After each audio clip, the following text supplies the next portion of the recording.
Hello friends, आज हम पढ़ेंगे बायोमोलिक्यूल। तो बायोमोलिक्यूल कितने टाइप के होते हैं? एक होता है मैक्रो, एक होता है माइक्रो और एक होता है पॉलीमर। मैक्रो यानी कि इसका जो वेट होगा मोर देन क्या होगा 1000 डाल्टन, जैसे कि carbohydrate, protein, nucleic acid. Micro क्या होगा? इसका वेट क्या होगा? लेस देन 1000 डाल्टन होगा, जैसे लिपिड। लिपिड का वेट होता है 800 डाल्टन।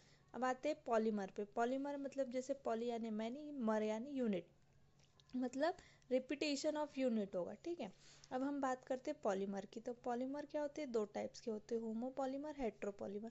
होमोपॉलीमर जो सेम सेम यूनिट बाइंड होती है, और हेट्रो में अलग अलग यूनिट बाइंड होती है। जैसे मतलब ये यहाँ से यहाँ तक पूरा क्या एक पॉलीमर है। ठीक है, जैसे इसके एग्जाम्पल है होमोपॉलीमर के सेल्यूलोज और काइटिन। हेट्रोपॉलीमर के एग्जाम्पल होते हैं प्रोटीन और न्यूक्लिक एसिड। अब हम बात करते हैं लिपिड आर नॉट पॉलीमर। जो लिपिड होता है वो पॉलीमर नहीं होता, क्योंकि ड्यू टू इसमें क्या होता है? एब्सेंस ऑफ रिपीटिशन होता है। ठीक है, अब हम बात करते हैं प्रोटीन की। प्रोटीन क्या होता है? Polymer of amino acid.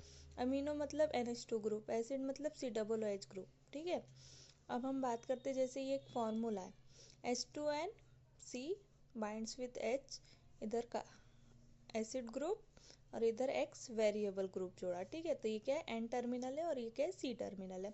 तो X क्या है? हाइड्रोजन। ठीक, और एक X क्या हो सकता है? CH3 methyl group. ठीक है, तो अब मैंने क्या किया, NH2 बाइंड्स विथ C, ये मैंने फॉर्मूला खोल के लिख दिया। ठीक, तो ये किसका फॉर्मूला है? ग्लाइसिन का। H से बाइंड कर दिया तो ग्लाइसिन हो गया, CH3 से बाइंड कर दिया तो एलेनिन हो गया। ठीक है, तो ग्लाइसिन क्या होता है? सिंपलेस्ट अमीनो एसिड होता है। ठीक, ऐसे ही बनता है फॉर्मूला फिनाइल एलेनिन का। ठीक है, अगर हम फिनाइल एलेनिन में पीएच ऐड कर देते हैं और OH ऐड कर देते हैं तो क्या बन जाता है? ट्रायरोसिन बन जाता है। ठीक है, ऐसे ही ये जो H ग्रुप था हमारा, इसको रिप्लेस कर देंगे हम फिनाइल एलेनिन से या फिर OH से। ठीक है, तो ये OH से रिप्लेस कर देंगे तो क्या बन जाएगा? सीरीन, और यहाँ H की जगह बेंजीन रिंग लगा देंगे तो बन जाएगा फिनाइल एलेनिन। ठीक है, ऐसे ही इसमें बनता है। जैसे देखिए NH2 क्या है? इसका बेस है, COOH एसिड ग्रुप है। तो इसने क्या किया है? NH2 ने H को एक्सेप्ट किया और COOH ने H को डोनेट किया। ठीक है, तो यहाँ क्या बन गया? प्लस बन गया, यहाँ क्या बन गया? माइनस आयन बन गया। तो ये क्या बन गया? Zwitter ion. ठीक है, अब हम बात करते हैं कुछ essential amino acid for human body. ठीक है, तो सबसे पहले ये होते हैं टीवी मिल पाथ। ठीक है, T फॉर होता है tryptophan, V for valine, M for methyl methionine, I for isoleucine, L for leucine, L for lysine, V for phenyl alanine, A for arginine, T for threonine, H for histidine. Human can't synthesize these amino acids, so they should be present in diet for normal growth and development. जो human होते हैं इनके अंदर ये amino acid synthesis नहीं होते, इसलिए ये हमें बाहर से हमारी डाइट में लेना पड़ता है ताकि हमारी बॉडी की नॉर्मल ग्रोथ और डेवलपमेंट हो। Only 20 amino acids are required for protein synthesis. Some amino acids cannot take part in synthesis of protein.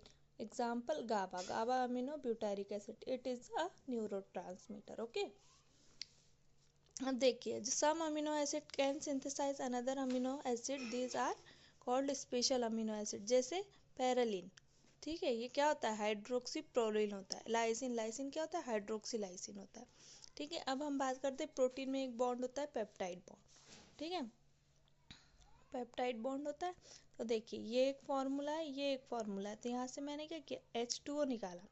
ठीक है, H2O निकाला, और ये जो C डबल बॉन्ड O इस सिंगल बॉन्ड से जुड़ा है NH से, तो ये बीच में क्या बन गया? Peptide bond.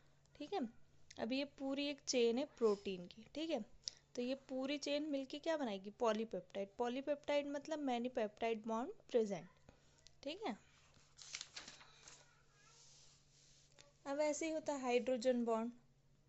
ठीक है, ये देखिए OH, इस पे प्लस आयन है, यहाँ पे माइनस आयन है, ये weak electrostatic force of attraction हो रहा है। ठीक है, तो H और OH के और H के बीच में जो बॉन्ड बनता है वो क्या होता है? Hydrogen bond. ऐसे ही होता है आयनिक बॉन्ड। ये देखिए एक दूसरे के बीच में बन रहा है, जैसे मिल्क से कर्ड में बदलना, acid. This is a conversion involve break down of ionic bond between casein protein. जब मिल्क से कर्ड बनता है तो कैसिन प्रोटीन बनता है ना, आयनिक बॉन्ड टूट के किस में बन जाते हैं? कैसिन में। तो क्या बन जाता है? कर्ड। ठीक, अब ऐसे ही होता है डाइसल्फाइड बॉन्ड। डाइसल्फाइड बॉन्ड मतलब सल्फर सल्फर के बीच बनेगा, जैसे कि सल्फर कंटेनिंग अमीनो एसिड, जैसे सिस्टीन और मिथ्योनिन। ठीक है, ये सिस्टीन का फॉर्मूला है, ये मिथ्योनिन का फॉर्मूला है। ठीक है, ये दोनों में से क्या किया, एक एक एच निकाल लिया, मतलब रिमूव कर दिया 2H। तो ये S और S के बीच में बॉन्ड बन गया, ये क्या होता है, डाइसल्फाइड बॉन्ड। फिर ये देखो हाइड्रोफोबिक इंट्रैक्शन। हाइड्रोफोबिक इंट्रैक्शन क्या होता है, H2H2O के बीच में इंट्रैक्शन होता है, ये नॉन पोलर के बीच में। तो यहाँ से क्या होती है, H2O रिमूव हो जाती है। तो बॉन्ड्स इन प्रोटीन क्या होता है, स्ट्रॉन्ग बॉन्ड होते हैं, वीक बॉन्ड होते हैं। तो जो स्ट्रॉन्ग बॉन्ड होंगे प्रोटीन में वो होंगे पेप्टाइड और डाइसल्फाइड, वीक होंगे आयोनिक, हाइड्रोजन और हाइड्रोफोबिक इंट्रैक्शन। ये क्या होते हैं, सेंसिटिव टू पीएच और टेम्परेचर होते हैं। ठीक है, अब हम बात करते हैं primary structure. Only peptide bonds are present.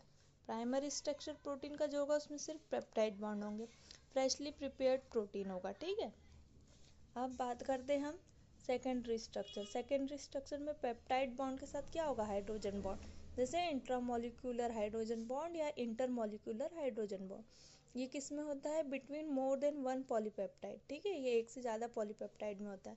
तो देखिए ये हो गया अल्फा हेलिक्स, ये हो गया बीटा प्लेटेड शीट।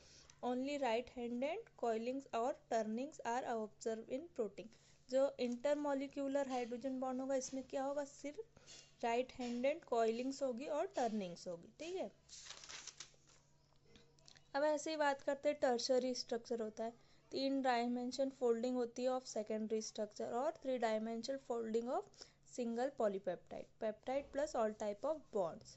क्या होता है, टर्शरी स्ट्रक्चर ऑफ पेप्टाइड, वो प्रोटीन्स। टर्शरी, अब ये फाइबरस भी हो सकता है, ग्लोब्यूलर भी हो सकता है। इनसॉल्युबल इन वाटर होगा, इसका एग्जांपल फाइबरस का होगा केराटिन, और सॉल्युबल इन वाटर ग्लोबुलर होगा, इसका एग्जांपल होगा एंजाइम मायोग्लोबिन। ठीक है, tertiary structure is the most significant structure in the living world. Okay, ये था हमारा बायोमोलिक्यूल का प्रोटीन पार्ट। ठीक है, ओके, थैंक यू।